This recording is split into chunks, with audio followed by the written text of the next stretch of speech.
I sincerely urge this Parliament to listen to the testimonies from these brave survivors and to act, to finally act. A discharged hospital bed. That's where the system's responsibility ended. Not with an investigation, but with a set of tablets and a closed file. I was bleeding. I told hospital staff my drink had been spiked. They did not ask any questions. They gave me tablets and discharged me. I was 15 years old. 15 years old. And the institution designed to protect her chose the easiest exit. But the failures didn't stop at the hospital doors. Over the course of the abuse, I was by multiple police officers in different parts of the country. The predators weren't just evading the law. In some rooms, they were the law. Share this video right now. Subscribe, and bring someone who still thinks this doesn't affect them. Firstly, I would like to thank the 260,974 British men and women who signed the petition to make this debate possible. And I want to welcome these brave survivors who are sitting behind us in the hall. This debate is about them. As you quite rightly say, it's not about politics. I want the world to hear what we heard during the 2 weeks of our independent gang inquiry hearings, an inquiry that should never have needed to happen. I sincerely urge this Parliament to listen to the testimonies from these brave survivors and to act, to finally act. So the first testimony: he took his pants down, penetrated me, had sex with me. He then stopped before ejaculation. He picked up the bottle of Jack Daniels, which was now empty, and he broke the glass while he was there. At that point, I was about 12, nearly 13. Another testimony: I was held down by the men as they each took turns to me, taking it in turns to pin down my arms and my legs. When the assault ended, the men hit me repeatedly, threatened to find me, kill me, and harmed my loved ones if I ever told anybody what had happened.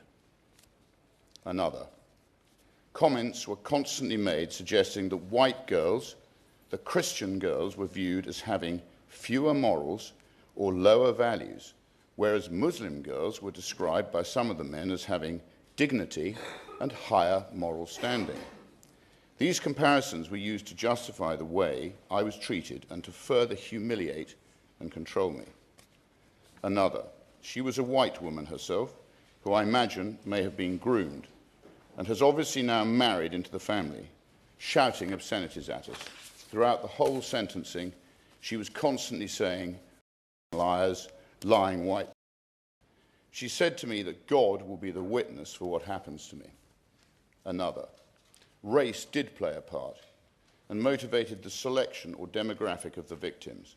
Throughout my exploitation, the other girls I encountered or who were abused alongside me were almost exclusively white. Another: she had a baby by him, and his dad was an imam. His dad knew, and he got his son married and said that he wasn't allowed to see the child. They look after their own community. Another: over the course of the abuse, I was by multiple police officers in different parts of the country. Another: he put a cigarette out on the baby's face. Another: it started when I was 13.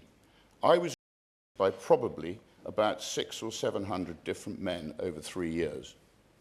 Another: they would toot the horn of the car, and then a child would be taken to the front door by a staff member of the children's home.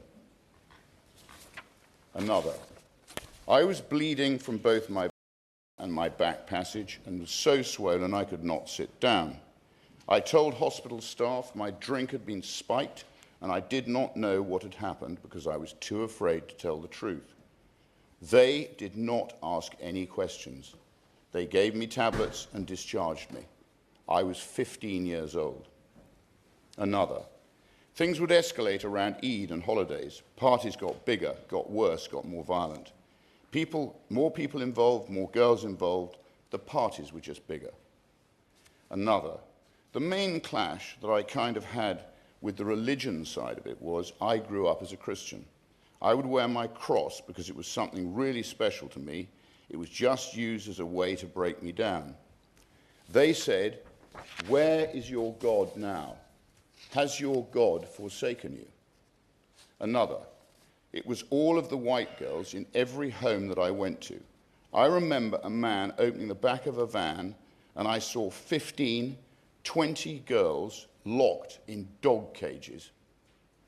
Another, dogs were brought in and I couldn't move at all. I had nowhere to move. I think that was the scariest thing, was not having any concept of it. There were men around me, not horrified, not disgusted, not helping, but filming and laughing, making bets on whether the dog could actually or not. And yes, I was raped by a dog. The man just held my face, stared me down straight in the eyes, and he wanted to see me break, and he did. Another, I just wanted to stop and not happen to any other children, and for people to actually act, to do something and stop being so scared. I could continue for hours and hours. All of us in this building have a responsibility to finally act. Not to talk, but to act. Our gang inquiry report will be released in the coming days. It will change Britain for good. Thank you. So here is the question, and I am pinning the best comment. If they couldn't protect these children when the signs were ignored for decades, what story are they going to tell us when the next institutional file gets quietly closed? Leave your answer below. Follow for the next one, because they're not done talking, and neither are we.